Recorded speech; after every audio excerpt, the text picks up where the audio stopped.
Welcome back to the eSpecial Needs podcast. I'm your host, Katherine Blanner. Here at eSpecial Needs, we want you to be able to attain not only the products that you need to help your kiddo thrive, but also get information and resources to help your family function at its best. In this episode of the eSpecial Needs podcast, we're talking to Ashley Hopkins, who is a WISH manager at MakeAWish, Missouri and Kansas. We'll be discussing MakeAWish, the history of the organization, the types of wishes they grant, and the requirements. Welcome, Ashley. Who are you and what is MakeAWish? Give us kind of like an overview or the spark notes, how it got started, what they serve, how you got involved with it, and how they're able to help. Of course. So starting off, my name is Ashley Hopkins. I'm a WISH manager here at MakeAWish, Missouri and Kansas. I actually started off as an intern here. So in my junior year of college, so a couple years ago, I guess, I was on the intern side of things. So I got to kind of see into what is MakeAWish and what can I do to kind of make these wishes come true for these WISH kids while I was, just a simple intern. And I really fell in love with it. And after I graduated in 2016, I started off here in a WISH coordinator role. So I just kind of planned wishes as they came through. And then I just kind of grew from there. And now in 2020, I'm a WISH manager. And so I still work on the WISH side, and I love every minute of it. I love granting wishes and, really trying to bring hope to our WISH kids, especially during the trying times. And I'm just excited to still be here and to still make these, life-changing experiences happen. So that's a little bit about me. Awesome. What does a WISH manager do, if I may ask? Of course. So a WISH manager, so we actually do work on wishes. So we do have our own small little pipeline, as if you would say, of wishes that we do grant of all different things. So travel wishes and wishes to have, a play set, a pool. So we do work directly on wishes, but we also work on various projects of, data and all that fun stuff. As a WISH manager, I still get to grant wishes, which is great because that's kind of why I got into everything. So I still get to grant various wishes of different wish types. But then I also do with another WISH manager here oversee the WISH team. So we do oversee the WISH specialists. So we do get to kind of touch on their pipelines and kind of help them along the way as well. So it's nice to still grant them and then kind of guide everyone in a direction to grant even more wishes. Awesome. All right. And then the other half of the first question that I had was kind of like, give us like a Spark Notes history of Make-A-Wish. So the Make-A-Wish Foundation, which is a nonprofit organization, of course, we began in 1980 when the first wish was granted. And that first wish was for a 7-year-old boy from Phoenix, Arizona, who wished to be a police officer. So it kind of started a while ago, but here in our chapter, Make-A-Wish, Missouri and Kansas, we began in 1983 with our first wish. So to date, we have fulfilled more than 8,800 local children's wishes. That's incredible. What a number. I know, so many. Time flies. And then the foundation itself has actually granted more than 315 children in the United States and the U.S. territories as well. A lot of wishes have been granted to date, and actually every 34 minutes a wish is granted as well. That's incredible. Yeah, just a fun fact. So why are you guys able to help? We are able to help. We definitely rely heavily on our generous donors. So whether that be individual donors or corporate donors or planned gifts or grants, that's how it kind of makes these wishes possible. We're not federally funded, so without our generous donors, we would not be able to create the life-changing experiences that we can. Right. So before starting out with Make-A-Wish, what should parents and kiddos know to get a wish granted? Definitely a couple things. The first thing is that we do take pride in all of our wish experiences. So the most important thing is getting to the heart of the child's wish. And once we have that, we will do everything in our power to grant an unforgettable experience for not only our wish child, but our wish family as well. So they've definitely been there along the way through it all. So we want to create an awesome experience for everyone in the family. And then also, I would say our eligibility requirements. We do grant wishes for children between 2.5 and under 18 at the time of the referral that are diagnosed with an illness that does meet our eligibility requirements. So we just want them to know kind of the age range of our wishes. And most importantly, that we do say that wishes are medicine. So research has shown that children that have had wishes granted, it does build physical and emotional strength for them. So we're not only creating an awesome experience, but we're also giving them a little bit of wish medicine as well. So let's kind of talk about those kinds of requirements that they have to meet a little more in depth. So how do you get to the heart of a wish for a child? We have a couple ways of doing that. So we have our wish granting volunteers that do go on the initial wish visit with the wish family. So they get to talk through if you could be, they could ask questions like, if you could go anywhere in the world, where would you go? Or if you could be anything in the, in the world, who would you be? So we ask a couple probing questions to kind of get into their favorites or get into things that just make them very happy, or dreams and that they may have. So we ask, our wish granters ask a couple questions as to what they kind of envision their wish experience to be like. And then once we have that information, our specialists here in the office will go through that and create that experience. So they'll bring that vision to life. So we do rely heavily on our volunteers as well to kind of get to that heart of the wish. But if there are any other questions or things that we do have to get a little bit more information on, we'll definitely do that to make sure that it's truly what a child envisions in their imagination coming to life. So you kind of also, in that answering of my question previously, you kind of alluded to more requirements that were for like the overall health and life of the individual making the wish. Mm-hmm. You had a much better word for it than I just poorly paraphrased, but could you go more into that as well? Yeah. So they do have to be diagnosed with a progressive, degenerative, or malignant condition that does place the child's life in jeopardy. Our biggest misconception is that we're for terminally ill children only, and that's not the case. So we do have a longer phrase on saying the kind of medical requirements that are needed to have a wish. But we do want people to know that we're not just for terminally ill children, and that we are for children that are diagnosed with various and very different medical conditions. Okay. All right. Interesting. So what types of wishes do you grant? Definitely a lot of different types, and some of them too that we get are just, fully out of a child's imagination that we may have never thought of. We did get some of your marketing materials at the office, and it was a little boy wanted chickens in a chicken coop. And that was it opened up and it said thanks for making my wishes come true, and it had pictures of his chicken coop. It was extremely cute. So I am familiar with some. Yeah, they're so cute. But what other kind of things like that do you guys grant? So they do fall under different categories, as we like to say it. So wish to have, and that could be a playset, a pool, or a chicken coop. There's a lot of different wishes to have out there. And then wish to go. So on a travel wish, whether that be internationally or here in the States, we grant various different locations. And then wish to be. Kind of like the first wish, a wish to be a police officer, or a wish to be Spider-Man, or, those kind of do fall under our, younger kiddos, but we do grant those as well.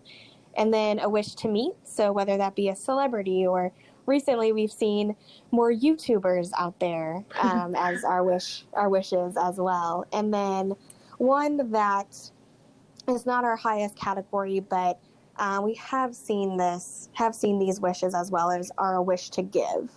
So we've seen wishes to give back to the nurses that have taken care of them or give back to their community. We also grant those as well. That's pretty wholesome. Yeah. So take me kind of through the process of receiving a wish. So the wish process does begin at a referral. So online, you can make a referral. And, typically our referrals are received by either a medical professional or the child's parents or the wish kid themselves, because we do have some teenagers that will refer themselves as well. And then after the referral is received, then we do determine that child's eligibility. So we do reach out to the physician just to kind of let us know, yes, this child is medically eligible to receive this wish experience.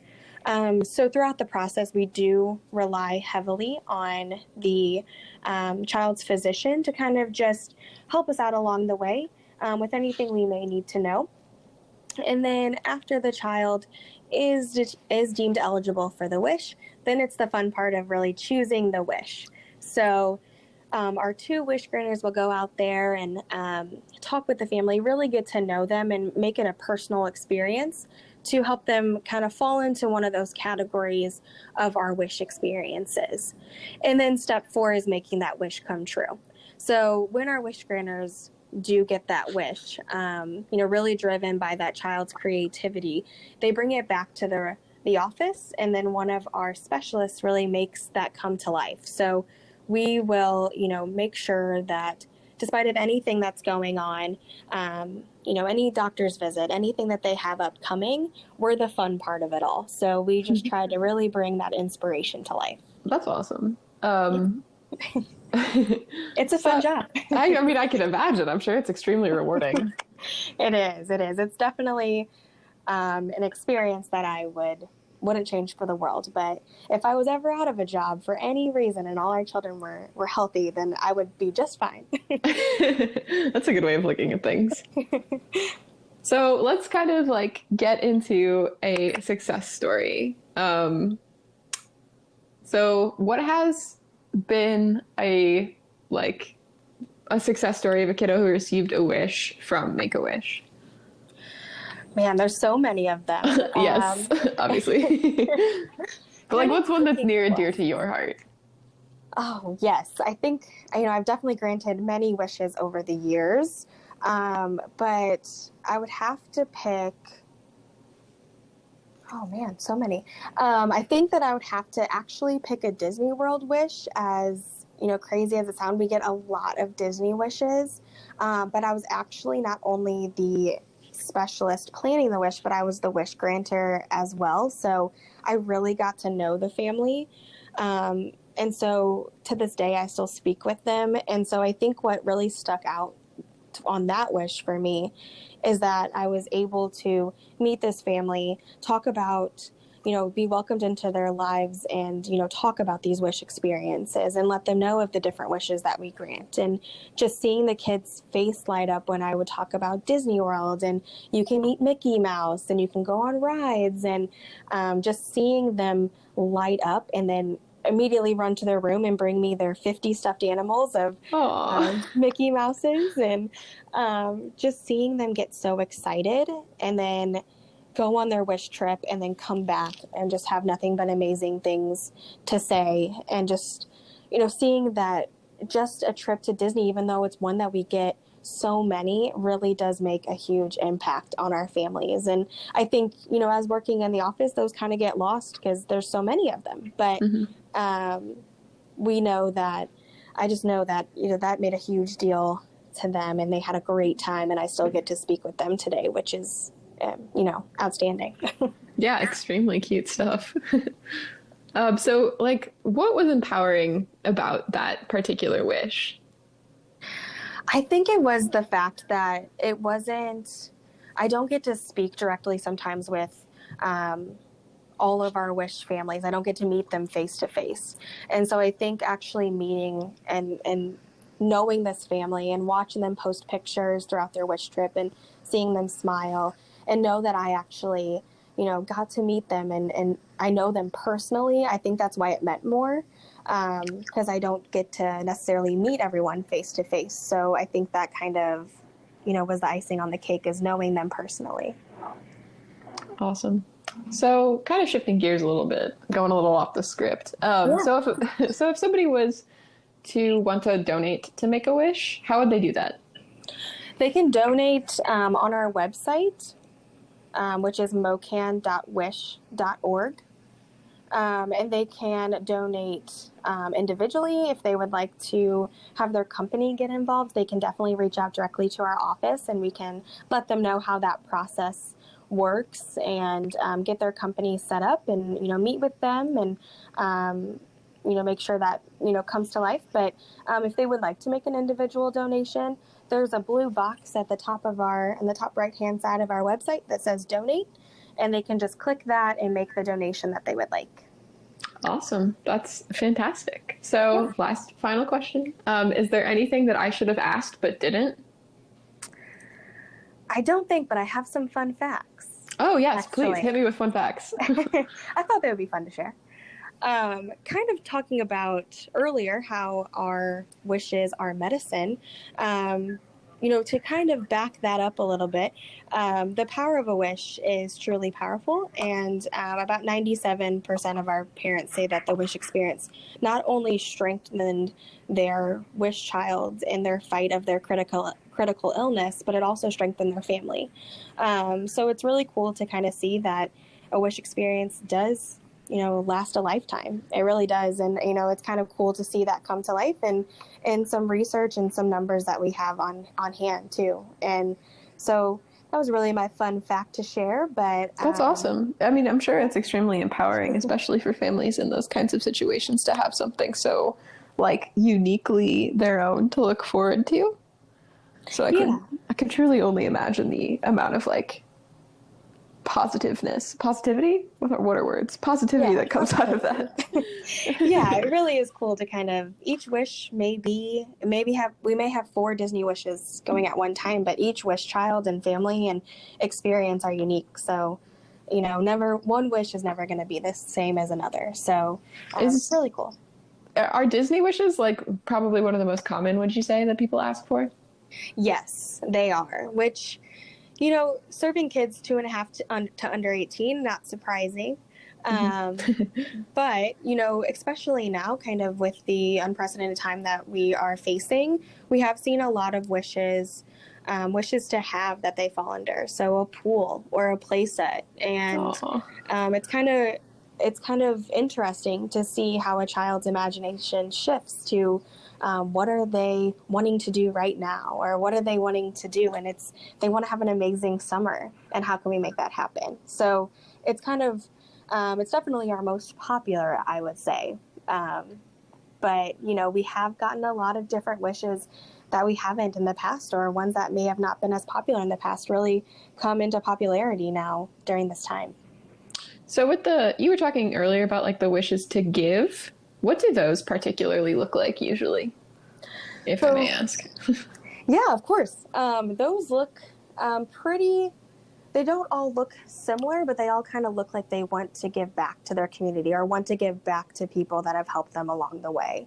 That's really a lot of times how they fall under. So we have had wishes to give back to their direct community, or to the community that they live in, or their state, or the nurses that have helped them along the way, or their social worker. And those typically are how they fall under. And each kid's imagination, like I said, is very different and unique. So those experiences are really catered to what the wish child envisions, and what they're how they would like to give back. Is it to their school, or is it to a nurse, or is it to their neighborhood park? Our kids definitely spend a lot of time either in the hospital, or at school, or in their community, and they have a lot of people cheering them on. So sometimes they just want to give back and give their wish to their community, those are definitely some of my favorite. Yeah. Those are really wholesome. I had never known that was a wish that you guys granted. So that was really interesting to learn.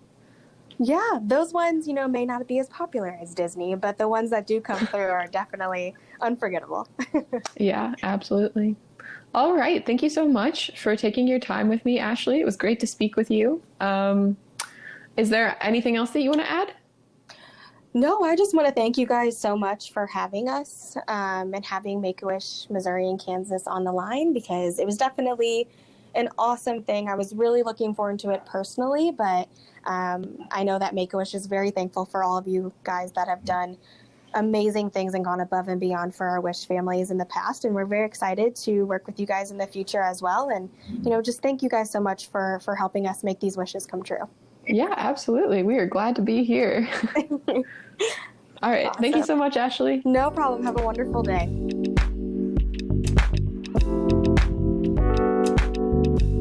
Thank you for listening to the eSpecial Needs podcast. Visit us at eSpecialNeeds.com for a wide selection of adaptive equipment, therapy items, daily living aids, and sensory solutions. Find us on Facebook, Twitter, and Instagram.